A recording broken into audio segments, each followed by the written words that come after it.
Hey guys, Steven here back with another video, and today I want to talk about Adobe Premiere Pro 2020.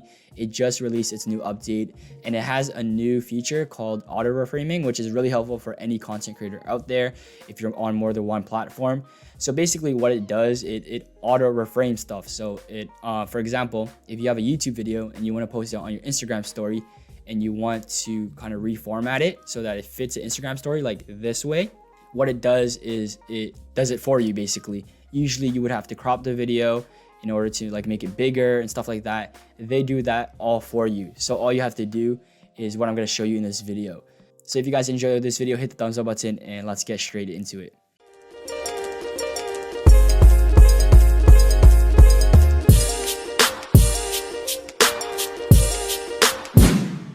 So I'm going to go through one of my old shoots, October 2015 right here, and I'm going to convert it because it's an older version, or it's a newer version of Premiere Pro now.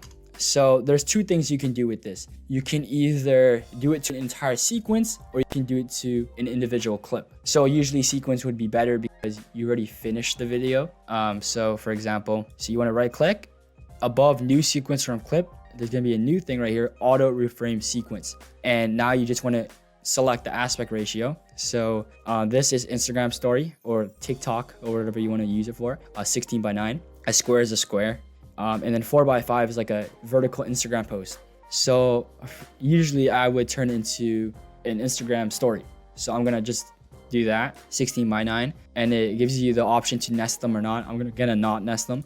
And basically if you scroll down now, it says auto reframe and it shows analyzing, similar to how it does with warp stabilizer. And basically what it'll do is it'll set a bunch of keyframes for you. So say there's an object in the middle and it's moving side to side on a horizontal video. If you're trying to make a vertical video and it goes side to side, it won't stay in frame.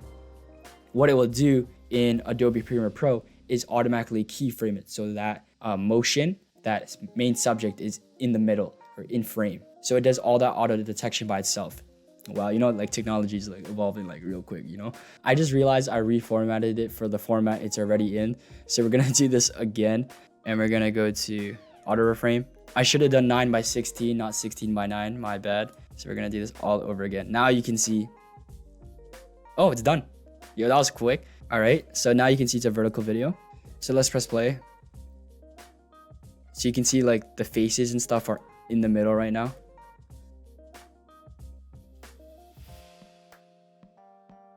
You can see what that does, right? So it reformatted that all for you. That's essentially it. You can do the same thing with like a square video. So auto reframe, square, does the same thing and analyzes it. Boom. Basically done. That quick. I think this did a much better job.